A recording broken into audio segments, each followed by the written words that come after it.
It is simple. It's simple. Disruptive classrooms lead to disrupted learning. And yet, somehow or other, this has got to be turned around. Just before you go, I want to ask you this. Is this a cultural thing? Because in the NAPLAN results, Year 9, 15-year-olds, those with a language background other than English, meaning they or their parents speak a foreign language at home, these students top the results.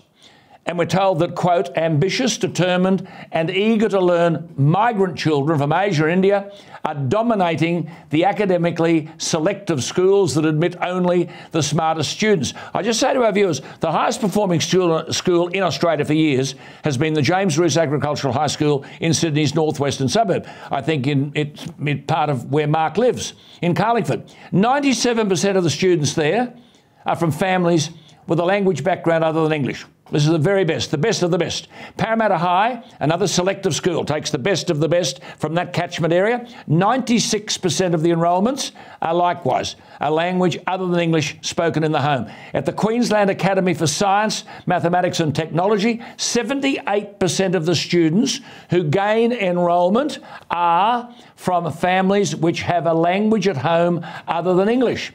80% in Victoria's 4 selective schools come from a home which has a language other than English. Mark, are immigrants smarter or just more committed to improving educational outcomes for their children? Well, my experience is if you take the Indian migrants to Australia, they've been a very good migrant group and they place a high value on education. And I suppose, Alan, it's a question of gratitude. If you ever look at some of the slums and problems in India, to get the chance to live in Australia and make the best of your life, it's like you've won lotto. So they realise that and look at our lucky country and think and say to their children, look, we're so fortunate to be here. You've got to study hard at school. You've got to be well behaved in the classroom, listen to everything the teacher says, do your homework and go on to be the engineer, the IT expert, the scientist, the doctor. And these Indian kids are racing ahead. So not just the Indian value of working hard. I mean, Chinese kids. And others from Asia. Yeah. Chinese kids, I mean, the reading ability of Australian students was 1.5 years behind students in China in the last test in 2018, 1.5 years. In maths and science, the Chinese student was at least 3 years ahead of Australia. Oh, and we focus on class size, Mark, don't we? In China, the class of 50 to 60 kids. Money. Eh?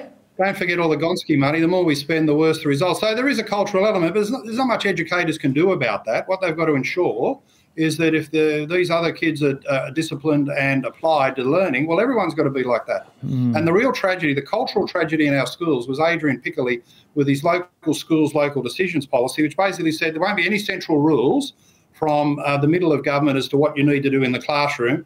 We'll trust the principals and the teachers out there to do whatever they like. And just as the system was lurching to the left with these fads and experiments, Piccoli said laissez faire, no central government rules or directive about what the classroom needs to be, what you need to teach and how to teach it. And it's been an absolute disaster under this government. OK, people watching you tonight are saying, why isn't this bloke running the show? Well, he isn't. But Mark, one final question. You are the hope of the side on this critical issue of education. What can you do to stem the tide? Our entire education system is in crisis. What can you do? Well, I make positive suggestions in the parliament. Some of them get picked up. It's not total despair. For instance, I was the first to suggest the Year 1 phonics check, which is a basic sounding out of words by Year 1 students to see if the school is teaching phonics, which works a lot better in literacy than torturous whole word. And the minister did that. So, is it happening in the classroom? Is it happening in the classroom?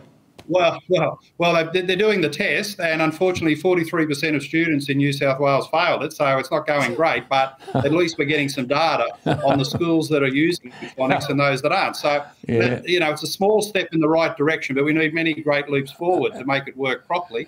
So I've got a positive agenda, but the main thing is to support One Nation on the 25th of March. The more people we get in Parliament, the more leverage we can apply to the state government, to the simple proposition, follow the evidence in education of what works in the classroom. That's all we're asking. It's not left versus right. Wonderful. Follow the evidence of what actually works and we'll have a much better school system.